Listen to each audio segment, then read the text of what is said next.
took me a while to find you. So But underground. so I thought it's one of my favorite brands, I'd say, Bliss, where you guys started. I'd like to talk about that. But just for people watching, an introduction. Bliss, Thao and Mai were the founders of Bliss.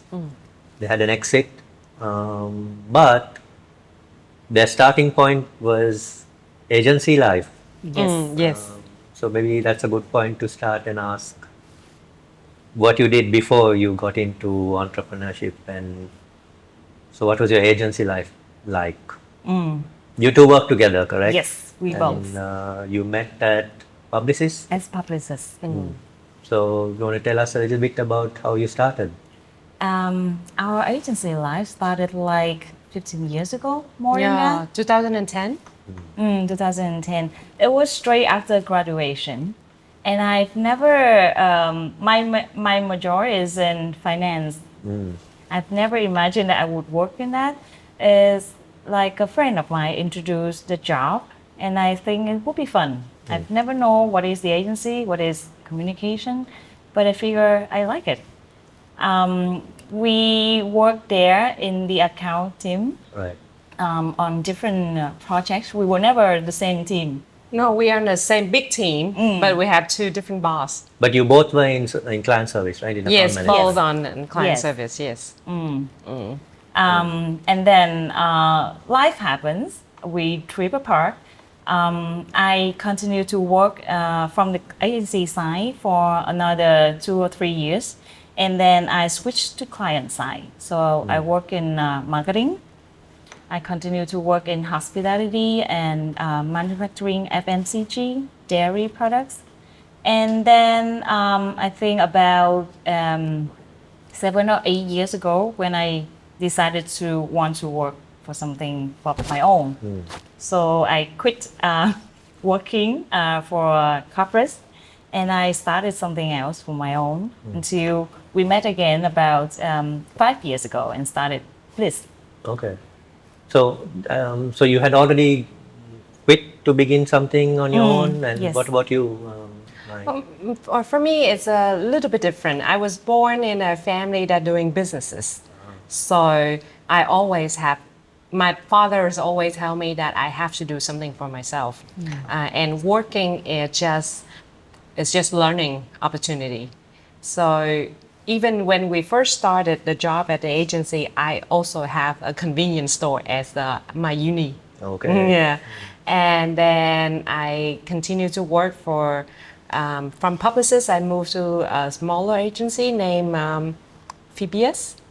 And then from there on, it's a series of different businesses, from a convenience stores to a small boutique agency to creative agency, and then to Airbnb. And then after Airbnb for a while, I think it's about time for me to pursue my long term dream to study baking. And then I quit everything, go to Thailand to study at the French school named Le Cordon Bleu. And then I come back because of COVID. I supposed to join other country too, like France and Tokyo, and then eventually I have to go back. I was on the repatriation flight Right. Okay. from Bangkok to Vietnam in May 2020. And then I thought that, okay, now we are in the COVID time. Let's do a delivery service ice cream, because ice cream is my favorite food. Okay. So And then that's how we started Bliss. I think it's September 2020. 2020. so you both went your separate ways and then came back together. So Yeah, how yeah. did that happen though? How did you did you call each other and tell each other something? Well, I bring ice cream to her house. Okay. But Yeah. we didn't really keep in touch. Yeah, we didn't really keep in touch. We were close friends, but we have a group of friends, and because I travel a lot, I before that I moved to Hoi An and everywhere, so I don't really have a lot of friends here. And then we are a small group of friends from the first job agency. Right. And then I said, well, let's catch up and make some ice cream. So we go to her house and have It's a dinner. casual friend gather. Yeah, it's a gathering. Yeah. And so that became the idea. Like how did that convince you to make that a business idea? It was such a coincidence that my favorite dessert was always ice cream. Whenever I travel to Europe, to any country, in any weather, I need to grab a gelato. I did my personal project that I wanted to open a gelato shop in Saigon years before we had that cup of ice cream at my house. Right. But then it was not viable because I didn't crack the business model. It's because of the rent, the human labor cost versus the cost of a good ice cream cup that shouldn't be that expensive. I don't want to be a cafeteria with ice cream. So I haven't cracked that business model, so I slept on it for a while. And then we met again, we had a And good then- chat Yeah, with and ice cream. I because coming from a agency background, I know how to make photos and brands and everything. Right. But I cannot do all that when I'm mixing the ice cream. Okay. Yeah. Only two hands. So I actually first started it a small on my personal Facebook, and then so I was doing everything in the kitchen, and then at nighttime after I finish my batch, and then I start answering people. Okay. That takes a lot of effort. Yeah. So and I said, and then when actually it was her husband that Who said that? Why don't you two when- work together? Yeah. and then I said like, wow, that's a perfect match because we work together already, so we Yeah. know each other's style. Yeah. And then because we are coming from the exact same background, we like beautiful things and good food. So I think that's well. Let's start. So this was COVID already, and you were It already. was early in COVID because in Vietnam it hit a bit later than other countries. So what was the business model when you started? Like, did you just wanted to A delivery only. a delivery only? Yeah. And so you ran that. So how did you manage? Tell us a little bit about the plan. Like, you must have had some Yeah. ambition or plan when you decided to like go into it. It started out as like a project because both of us was working on individual project, and then when we started it, yeah, we like it and we believe that there's a market gap that's not met, but we haven't know how big it could turn out.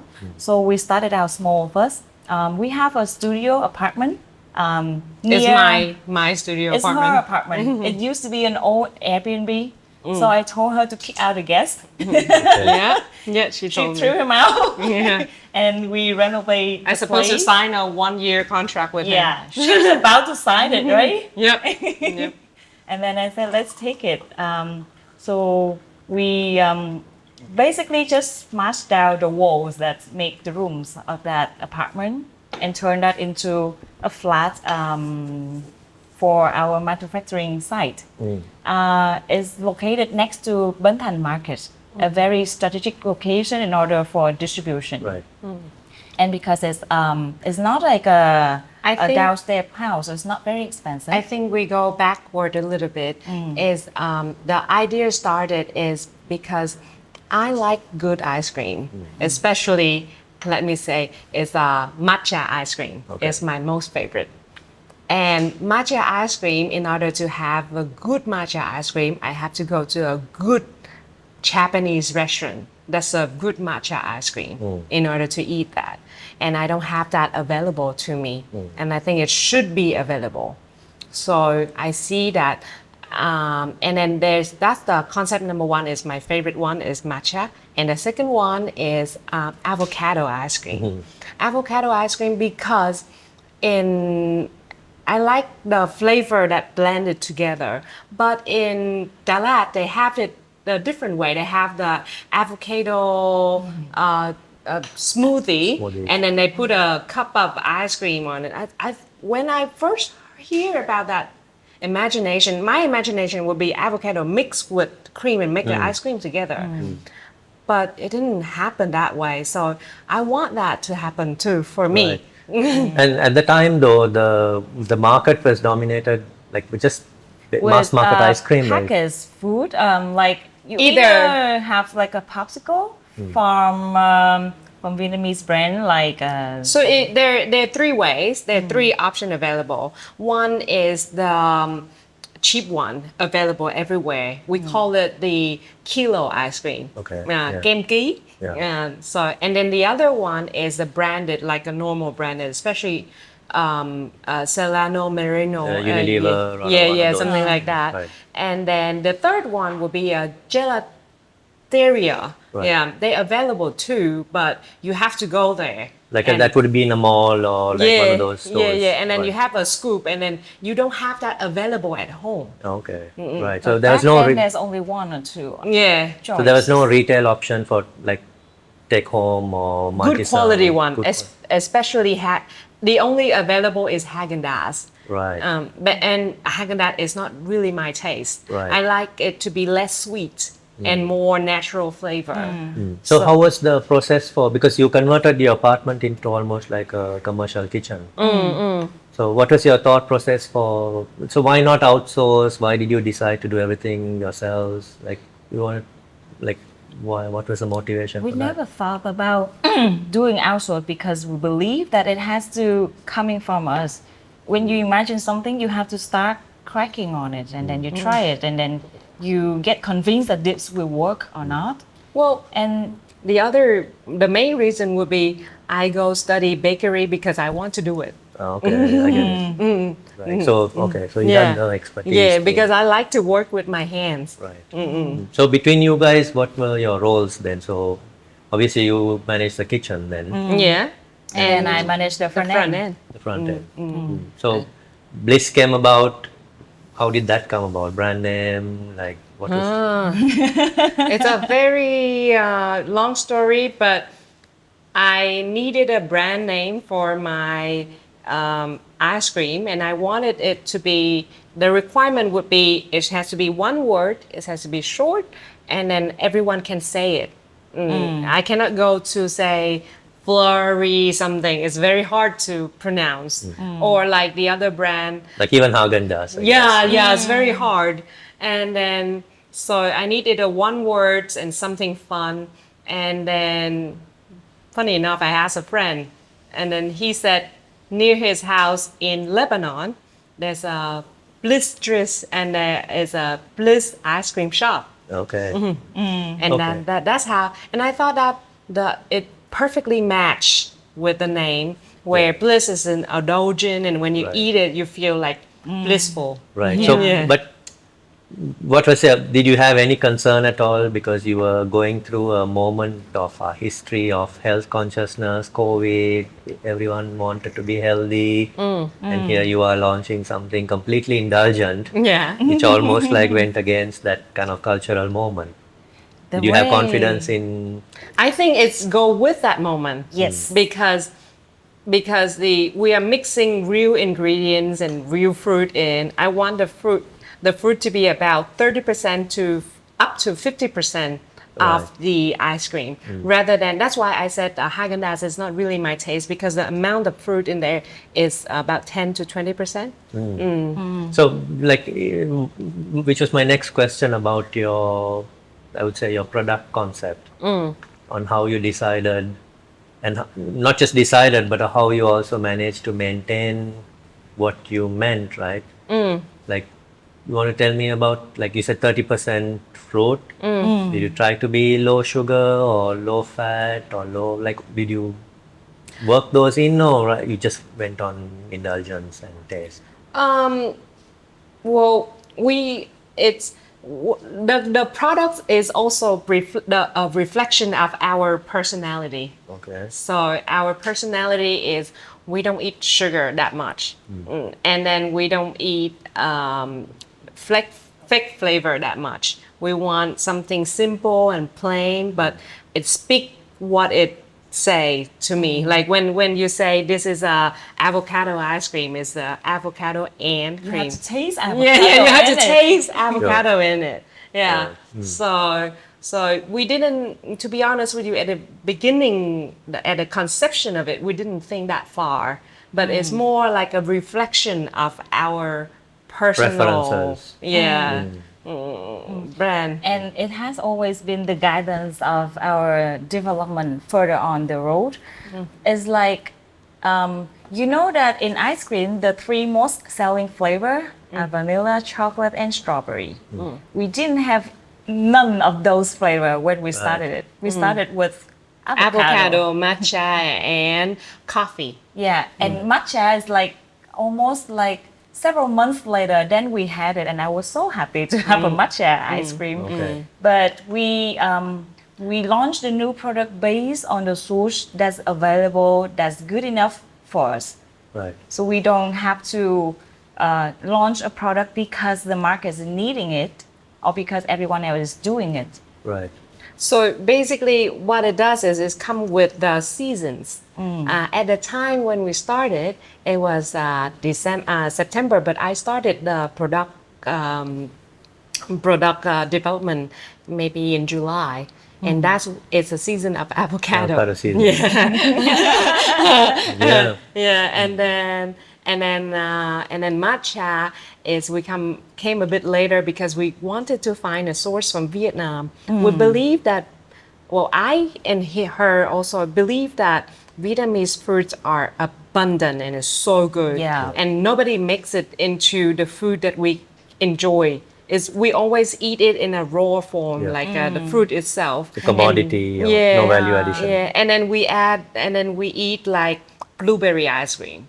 So why don't we use our source and make it into our ice cream?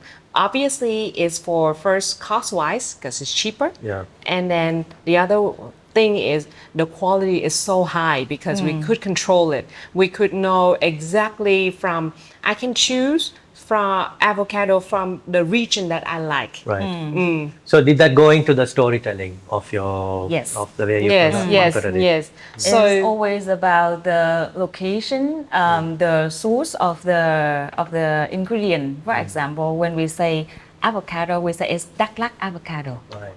yeah, and is it on a brand on a package name of the products?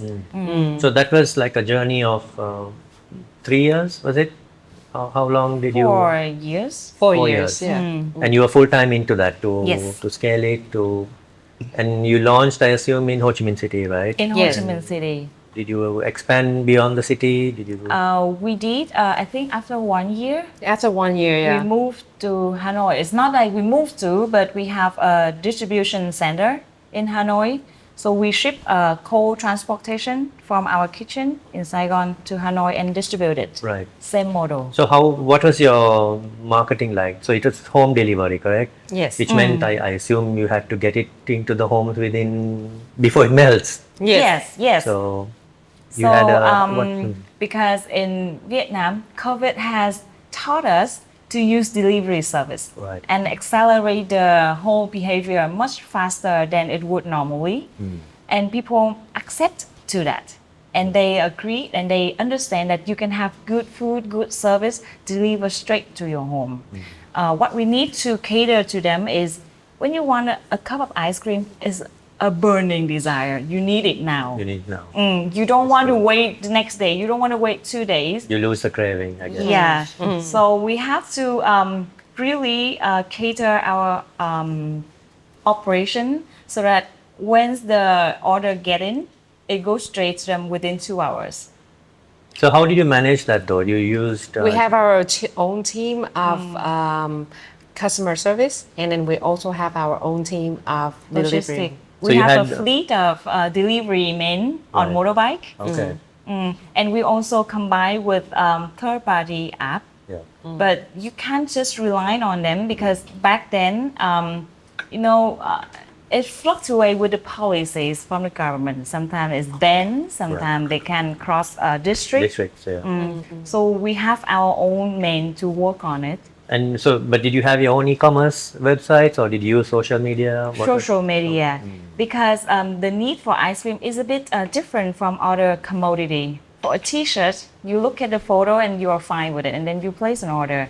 For ice cream, you want a little bit of human touch on it. You want to ask question, and you want to have a customized deliver for you. Like, can you put a postcard? Can you write something for my girlfriend? So gifting was also a big Gifting is a big demand source of for the business. ice cream. And also, we think that our own website is not needed because we use Grab and Shopee Food also for instant thing. Right. We think it's always the reflection of our own thinking. If I have to go to a website and order, I much prefer to use Grab or something Yeah. because the payment and behavior everything also, is, right? is seamless. So we didn't invest in e-com So that way. how did you manage like your demand or your supply? Like, for an example, did you hire people? Did equipment wise you had to buy everything in? Like what was your back end to cater to all the demand Well, you it's created? growing very quickly. So we have to, obviously, with the equipment, we have to enlarging it over time. So at one time, we have to work our place 24/7. So mostly because of the bottleneck from the machine. So Yeah. we have to import it machinery from Italy back to our place during COVID time too. So when you so what was your capacity? Like at what point where did the business get up to? Like how many orders a day Okay, it at was its peak? so fast early on. I think within the first week, we already shop for the available biggest gelato machine that's available in the market within the first week. And I The think capacity is, I think, 6 kilos. no, it was, let's say, 100 kilo per day. 100 kilo per day. And per serve was what 400 grams or something. Is, 300 grams. So that's quite a lot of orders. And then we had to source A triple one. a triple one It's a 300 shipped per day. straight from Italy back here. During COVID time. It's And we amazing. expanded from one apartment to 4 apartments in the same building. And it's growing. It's so crowded that we didn't have space to move, and we literally sit in between boxes. That's a good problem to have as well, right? Yeah. That's when we talked. I've heard this sentence when we talked to an IT guy, an IT based guy, and I asked him for a solution for our system where we need a warehouse system and then we need a delivery system that that is working with each other. And he said, and I said, my problem is right now I don't know where and what. And then he said, like, yeah, that's a very good problem to have. So that was what? So, and you ran that for 4 years? No, we managed that for around 2.5 years, and then we say, let's move. We don't have space, let's move. So we have the option to build something similar in a bigger house, Okay. or we have to move to industrial zone in like Long An, Long Hao, and other provinces. So we keep searching and looking, and then eventually we found the perfect spot in Tân Thuận industrial zone that we have a mini factory. It's 300 meters square. 700 square meter. 700 square. So when we look for the places that was available, it's always in 1,001, like 3,000, 5,000 square meter. It's a bit much for our scale. But we cannot have a small one like 200, 300 square meter. We need something in the middle, 700. 500 square meter. And something on the same floor. Something on the same floor so we can get a card all around. And then we finally found that spot in the industrial zone.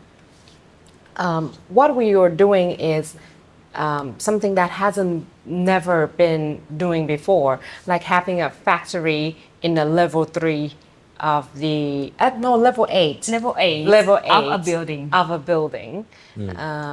They have never done that before too, because mostly when you think about production, you have to be on the ground ground level, floor, and then the top level usually for something else like Office, offices storage. or machinery, or like ไม่รู้ Like clothing manufacturing yeah factory. yeah something like that, but not like food production. Right.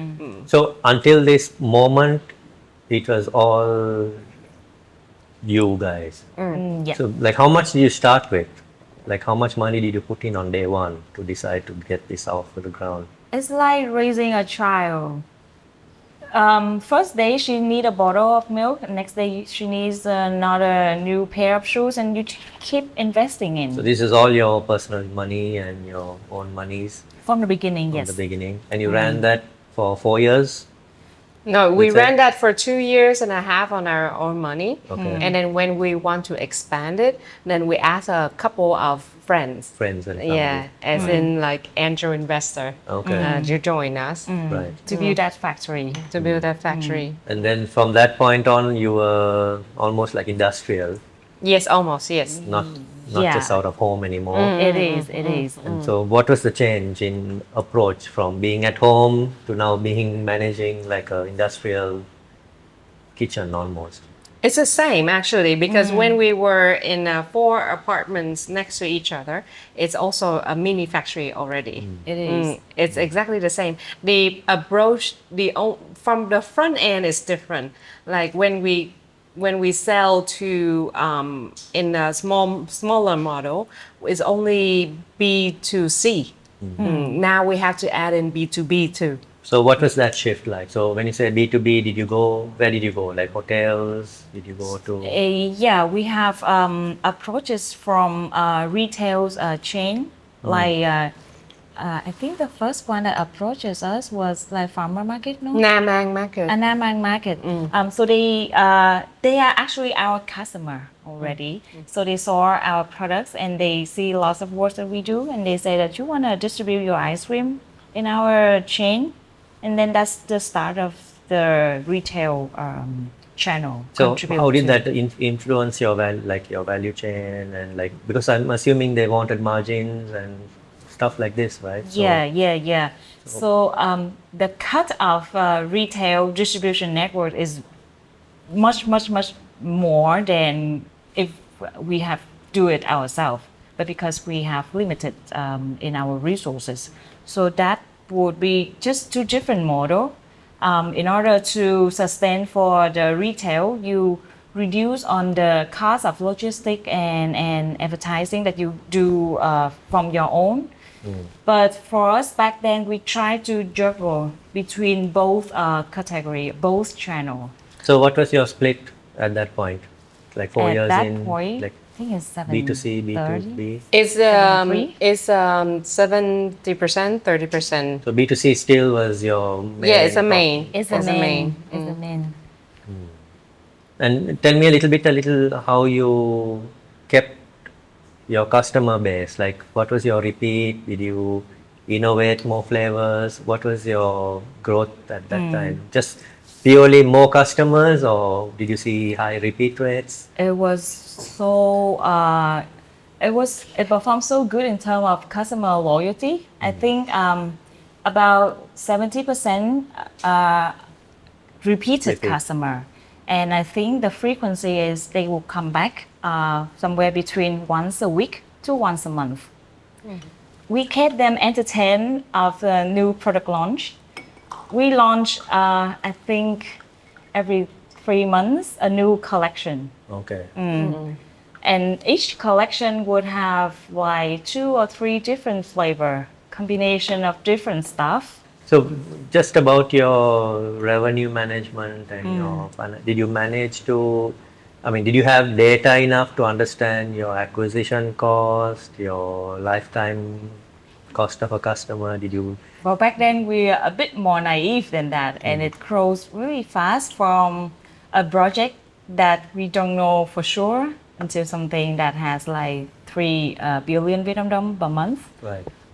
is growing very, very fast that you don't actually have time to look back and analyze of it. But we follow what we felt the customer was liking it. So one side is a lot of new flavor development.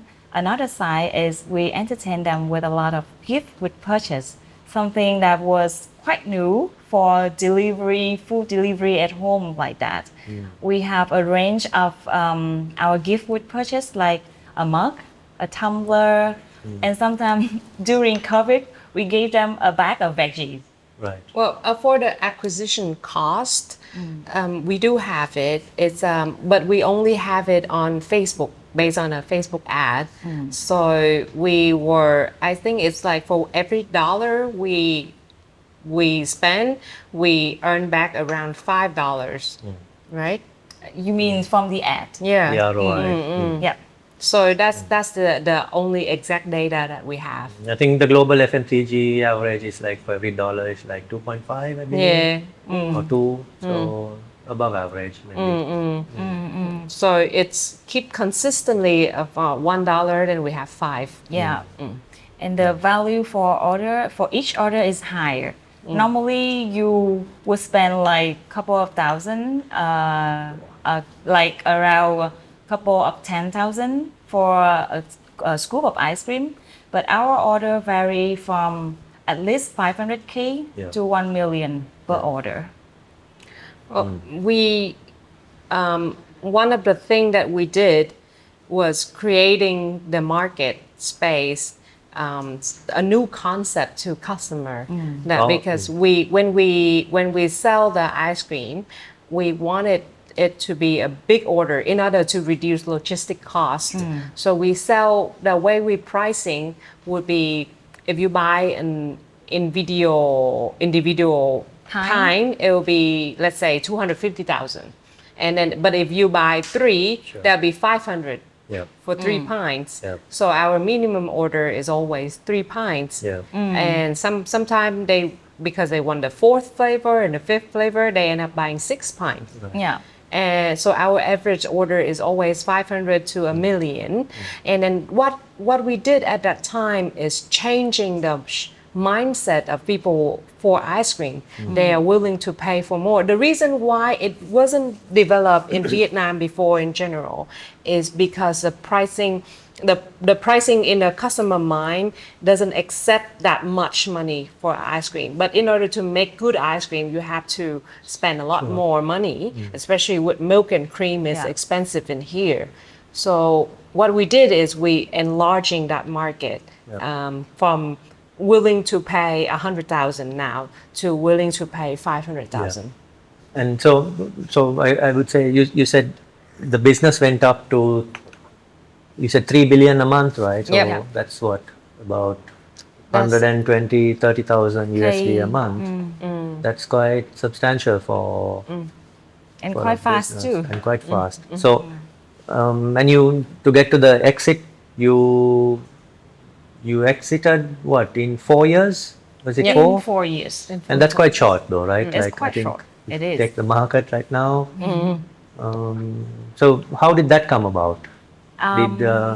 Actually, when we approaching that exit, we didn't thought that we were about to exit.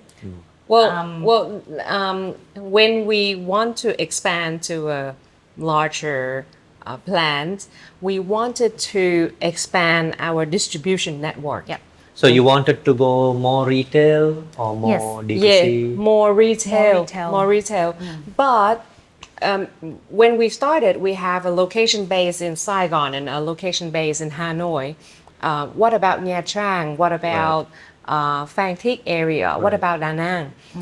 In order to expand the distribution network, we have to invest so much heavily In like cold chain. in cold chain. Yeah. And then I think, and then we were looking for so many options, Yeah. but nobody agreed to do ice cream because ice cream, the temperature melting is, consistency of the Very temperature is sensitive. very strict.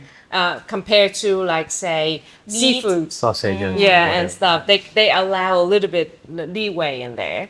So, and then we thought that it's not a good idea to invest In our own fleet. in our own fleet. Right. So that's why we think it's time to look for someone more professional.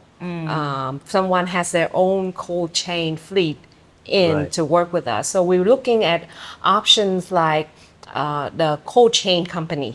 Yeah. That'd be a perfect match. Like this, I thought that I was thought we 3S thought with- something. of ABA. ABA. Yeah, ABA. We thought ABA. we talked to ABA. You may talk to ABA, and then opportunity came through personal network from Thao before. We met the COO of CEO NutriFood. the NutriFood, yeah, and then they acquired Keto, Keto. Frozen food. frozen food.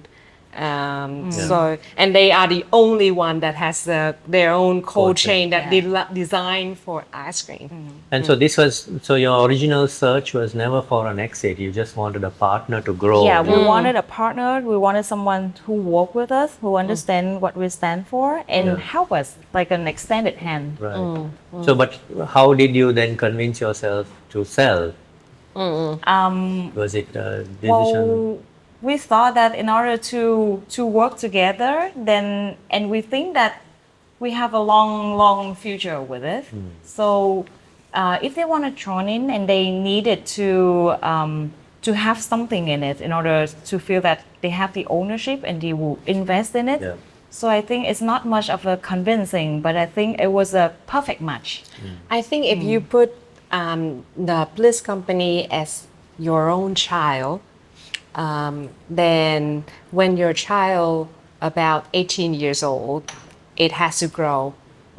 And when you see that you don't have the capacity for it to grow anymore, you think that it's time that it should be in other hands where they can grow more. Like for her example, better. have her better. Like for example, we cannot afford or even have the capacity to maintain a very big network of ice cream, cold chain in there. So I think it's not about convincing. It's more about how you What's want best for your it, what best for the child, like the brand itself. And NutriFood is what, the second biggest dairy company, right? In I think Vietnam, second or after- third.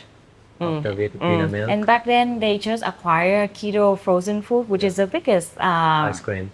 market share Yeah. in ice cream in the whole Vietnam. And they acquired it because they wanted a premium alternative or a premium No, they option. acquired Keto Yes. Food to have a longer and fuller portfolio Portfolio. of dairy products, and they always wanted to build a premium brand. Right. So for them, I guess acquiring is, you've done the work already, right? Yeah, But what's your view of how they're doing now? So it's been how many years since you I exit? think more than a year, 2 years. 2 years? almost 2 years, yeah. 2 almost. years. What's your view of how they are? Like, if are you happy with the way they're? I think they have their own problem because they already have resources in distribution frozen food. But when they try to incorporate Bliss in it, it require more investment because those are different clientele. The premium one are not shopping at where the mass people are going to. Sure. So they need a more special sales force or different approach to where they want to distribute it. I think they're trying to cracking on it. I think it's a challenge in that they are is. doing quite well. So right now they are opening a Bliss store. A Bliss store. Yeah, in Hanoi. Yeah. And then they try to open the market and in other hotels Yeah. have a Bliss card there. Like a pop-up or a shop-in-shop. Like a serving, like a not a pop-up, like a Counter? kind of counter, thing? yeah, Yeah, an like ice an cream ice cream cart. counter, ice cream cart there permanently. So I think they have it's a challenge, but they are doing okay with it. Did you ever have a vision of having retail stores for Bliss in your minds? If you were Oh. running it, did you? We did a lot of we experimenting with different retail model Yeah. when we was running Bliss. We had a permanent store in Aeon Mall. Yeah. And before that, we tested out with different pop-ups models in Takashimaya and other shopping malls and in other fair and events. And we decided it was a great opportunity to interact and entertain your customer. Yeah. They want to see you, touch you, have a chat with you. Like a sampling opportunity, right? Yeah, Like, yeah. tasting And also, something. it's a very good place to test it out new products. Yes. We always wanted to do that, and eventually we launched our first store in Aeon Mall.